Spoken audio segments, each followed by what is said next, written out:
2021, in my opinion, wasn't a great year for games. What released this year? Resident Evil? Too scary. Monster Hunter? Too many monsters. It Takes Two? And the 2021 Game of the Year is... It Takes Two.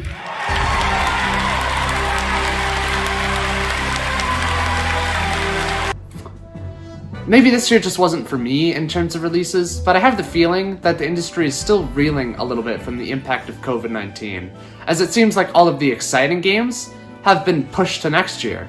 So where does that leave us in a Best Games of the Year video? Well, not many of the games released this year were for me.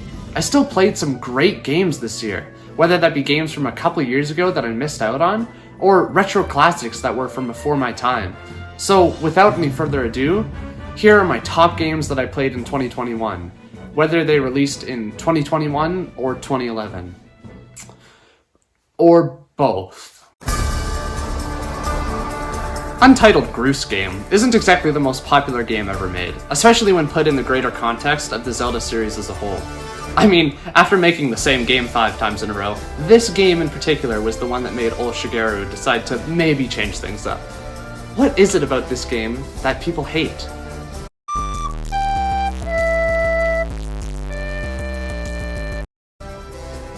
Okay, fair. However, for me, despite all of its flaws, Skyward Sword, for me, was a great experience on a first-time playthrough. Honestly, I think part of the reason for that was because my expectations were so low. Like, the bar was unbelievably low. Coming into this game, the only things I had heard about it was that there was one cool pirate dungeon and the rest was borderline unplayable. So while I wasn't too excited at first to give this game a shot, the new HD remake enticed me to. And oh boy, I'm glad that I did. While I can see the issues that people have with this game, as the beginning sequence is incredibly slow-paced and boring all the way up to the first dungeon, and the reusing of areas feels like a missed opportunity, the game makes up for these annoying time-filler sections with some of the best dungeons and puzzle mechanics in any Zelda game. The Ancient Cistern is an incredibly themed dungeon, with a pristine facade quickly giving way to a hellish, monster-infested underworld full of great set pieces, not to mention the boss in this dungeon, which is easily my favorite in the series. The Sky Keep is another amazing dungeon, with the incredibly creative gimmick of having the entire dungeon being based around a sliding puzzle.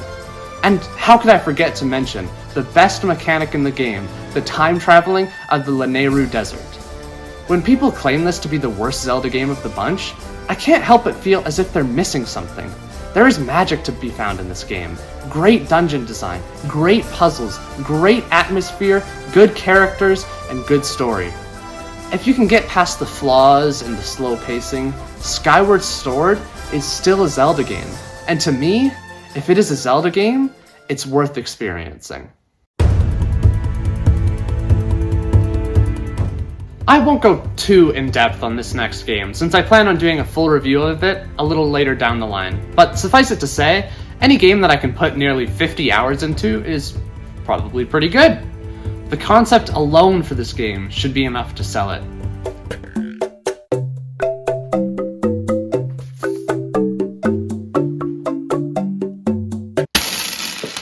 The robot dinosaurs definitely do not disappoint here. The combat is stellar, and when Aloy becomes powerful enough to take on the biggest behemoths this game has to offer, a battle with one enemy can become a mammoth undertaking. The first time you down a Thunderjaw or Stormbird is immensely satisfying, as the effort and time needed to take down just one of these beasts is immense. It's similar to taking down a tough enemy in a Monster Hunter game in that way, just in terms of the pure scale of the battle. The only difference is that Horizon is actually good. I do have my issues with the game, such as a lack of freedom when exploring, and side quest mechanics becoming repetitive very quickly, but as a whole, the combat and intensely engaging story made my 50 hours of playtime well worth it. I didn't grow up playing Metroid. The games of my childhood were dominated by Mario and all of his variants, with no time for the darker space adventures of Samus Aran. Yet, Metroid Dread still felt like the culmination of something. Even though my first Metroid game had been completed not a year before the announcement of Metroid Dread, I still felt every year of the 19-year wait that had outlived even me. The excitement around the mere existence of this game was so vast that it had the potential to drown out the product itself. Not to mention the possibility of failure. 19 years of hopes and dreams brings with it immense pressure, and it has been far too often that revivals of popular media franchises have been nitpicked to death by a rabid fanbase high off the lofty expectations and hype. Fortunately, Metroid Dread quickly quelled those worries by providing a transcendent single-player experience. This game was designed to appeal to all types of Metroid fans, yet it still manages to avoid the compromises that often have to be made for wider appeal.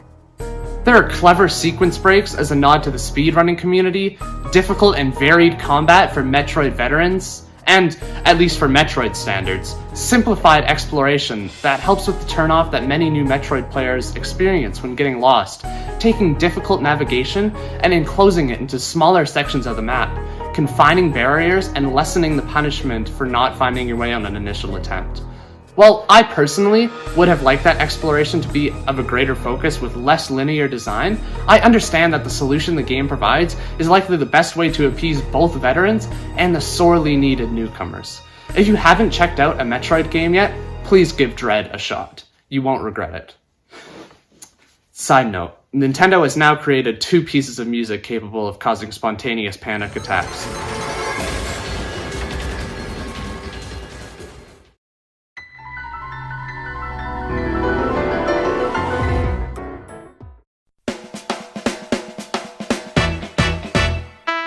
I love to play huge games.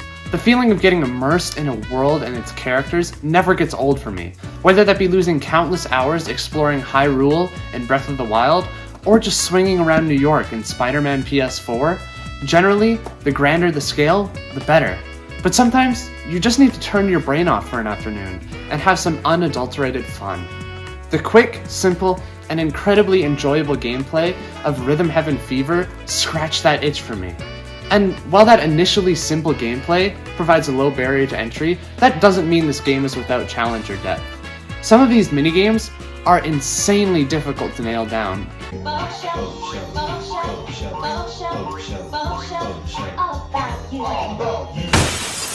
And even for the easier games, the challenge is kept fresh through timed challenges that require you to be perfect to get a medal.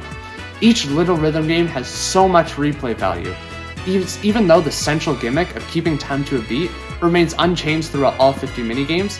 It's the creativity and character behind each individual game that shines through. I mean, just look at what's happening here and tell me what's going on.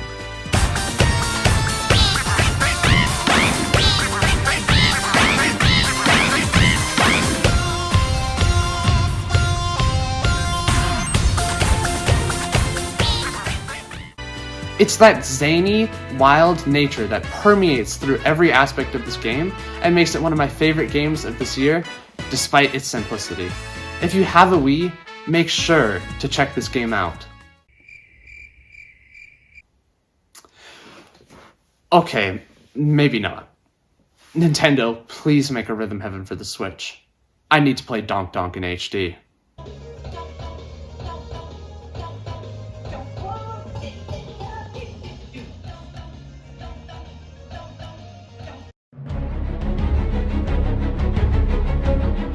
What does a good sequel look like?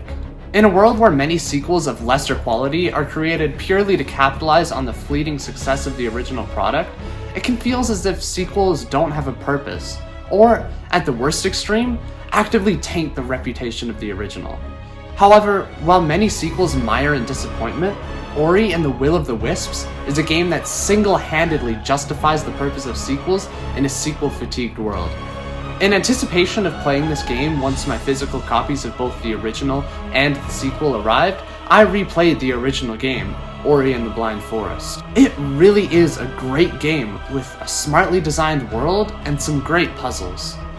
A great game that I can never play again because Ori and the Will of the Wisps is infinitely better. Will of the Wisps takes everything that the original game did and does it better, while adding elements that the original game sorely lacked. The greatest example of this is in the combat. In the original game, you really only liked the combat if you had a weird fixation on the Y button.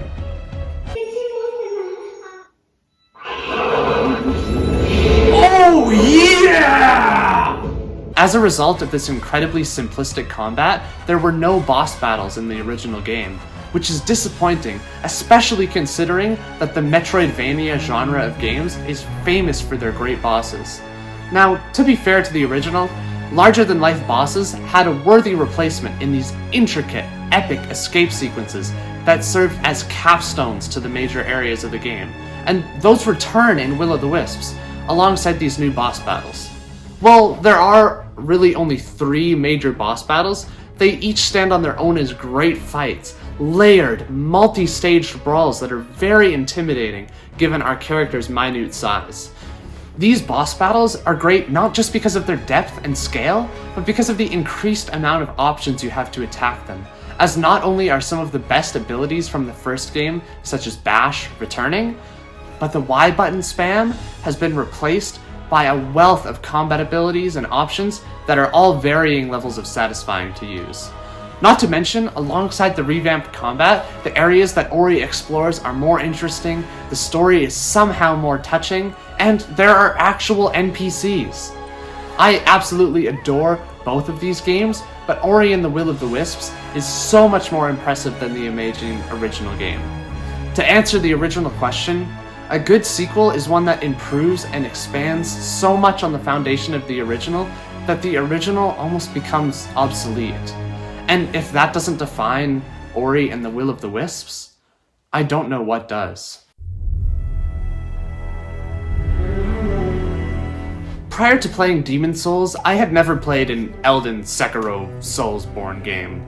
Merely hearing of the brutal difficulty in punishing bosses the series has become famous, or infamous depending on your perspective, for.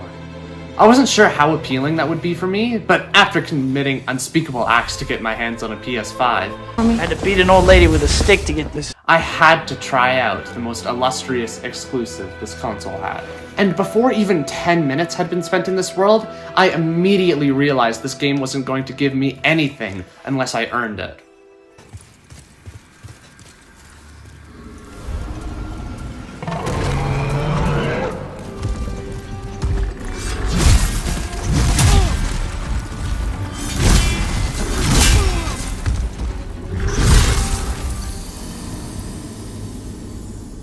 After inevitably dying to that monstrosity, does the game attempt to console you back to health?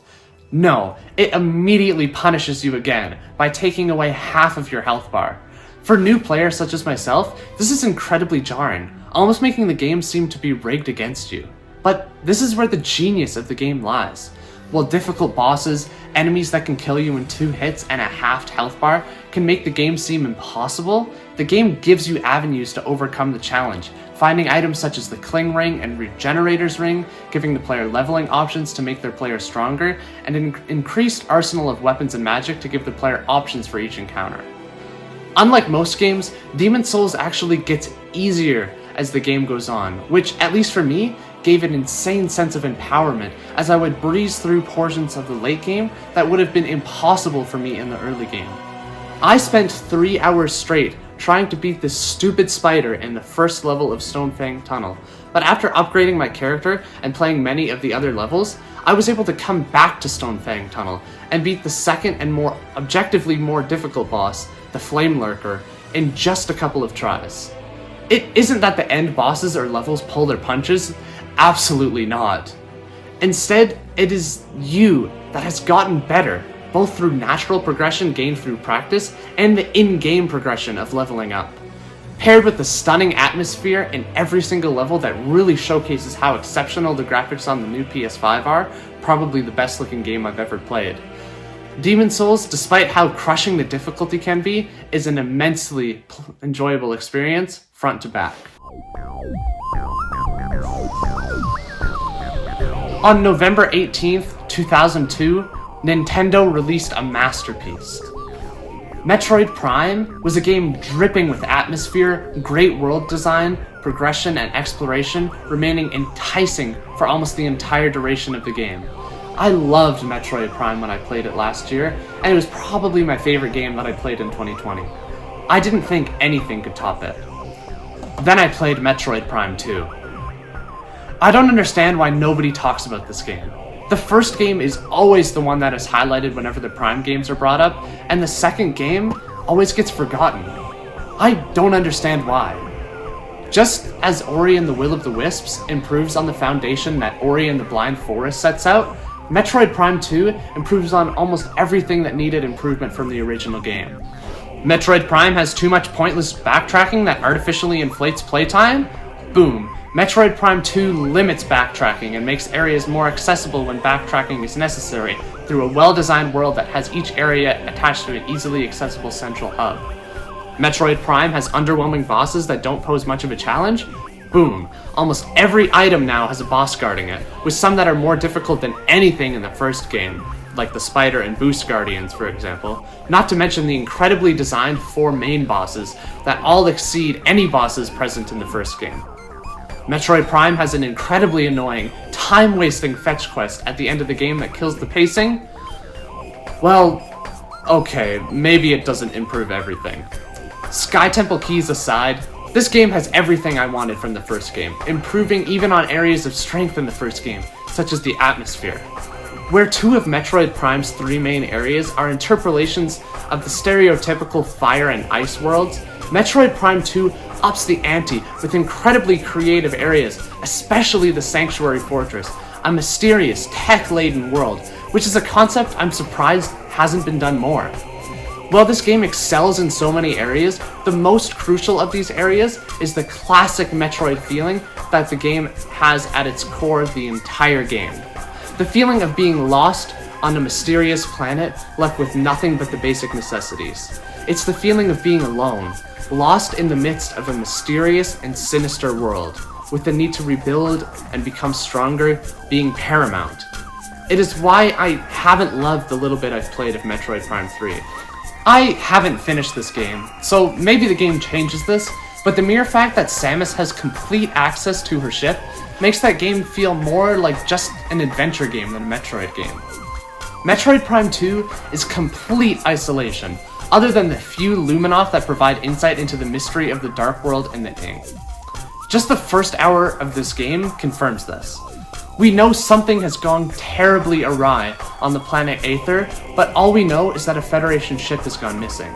The brutality of the Ing and the imminent danger that Samus is in is made clear not through words, but through the disturbing imagery. Dead soldiers hanging from the ceiling, strewn about the floor, and in some cases, reincarnated as frightening, zombie-esque monsters. That intro to the game defines it of me. My idea of a perfect Metroid game is full of isolation, intrigue, and difficulty that matches the stakes.